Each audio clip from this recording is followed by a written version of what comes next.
fantastic to have you on the show. I know that this sort of continues a theme as regards to the podcasts have gone with regards to sort of inclusivity and accessibility in golf and growing the game.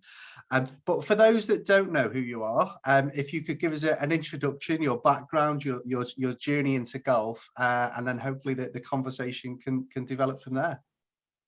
Yeah, of course. So obviously, my name is Cae. It's a lot easier, the first three letters in the whole long name. It's easy to keep it that short. So yeah, I'm one of the founders of the Golf Trust. So myself and Frank Harrington, we set the charity up 9 years ago. We're coming into our 10th year.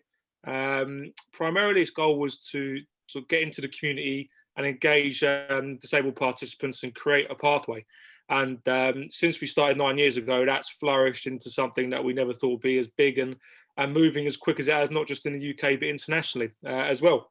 It's no secret. I think most people in golf may recognise my surname. My family, my dad, my mum, they built the Shire London Golf Club in London. So Sevi's only in the UK. So golf's in my DNA. So the whole operations of it. So as a family, my mum, dad, myself, my brother, we work in the industry. So we build, operate, and run golf courses. But the Golf Trust got set up 9 years ago out of sort of when you find your way. Do you know what I mean? So my dad wasn't very well, and one thing led to another, and ended up starting to have an idea. Well, what can I do? Saw a lad at a petrol station with his dad who had Down syndrome, and just sitting there watching the interaction between the two. Just thought, if my dad don't recover, if he don't, how is he going to be? What can we do together? And golf gave us everything. So I thought, well, done a bit of digging, made one phone call to an organisation, and their words were, listen, son, even if you saw 5,000 people, you couldn't help. Yeah. Hang that phone up quickly. Wow. And literally, I was just battered out straight away. And then we managed to find a couple of organisations, so Special Olympics and Disabled Golf Association. All we wanted to do was an event, which was like a Texas Scramble, where we had members of a golf club, members from Special Olympics, and golfers with a physical disability playing together in a team, just to showcase the possible. Then that literally was it, and it sort of snowballed from there into something that we're today. We're all across the UK. We've got projects in the Caribbean. We've got projects starting in Africa as well. So it's evolving all the time, because it's a unique area of what we do. We don't really operate golf clubs. Golf clubs run themselves.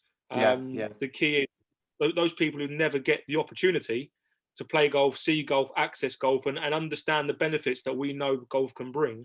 That's where we operate. That's our modus operandi. We want to go in and get people active, get people talking, make families healthier. Those are our goals. And if you achieve those goals, you're going to get golfers. So it's sort of flipping how we look at it. Amazing. So in terms of, I mean, it's obviously a fascinating story, and obviously one that's a great example of some of the great work that's going on behind the scenes, I suppose, because I know to many it's not something that I'll be too familiar with. Typically, what sort of age ranges do you are involved in of the people that are involved in the Golf Trust? 3 to 103. Oh, right. Okay.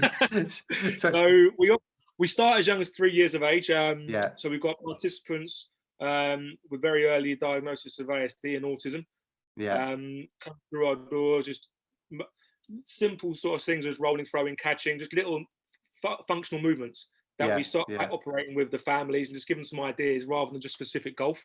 And then all the way up to our care home dementia projects, which are going really successfully and growing as well. So that's going into sort of the residential care homes, engaging the residents. So the generation that raised us, no one really engages with, especially during COVID now. The isolated are more isolated, the inactive are more active. There's a fear and a stigma to going outside now. So we need to engage these people. My grandparents passed, and there's one who's doing all right. But now, if they were in a home, who's going to go and see them? If I can't get in there to see them, who's going to engage? Who's going to talk to them? We can rely on the care staff, but in terms of the physical activity, we need to keep them engaged and keep them active to keep them healthy.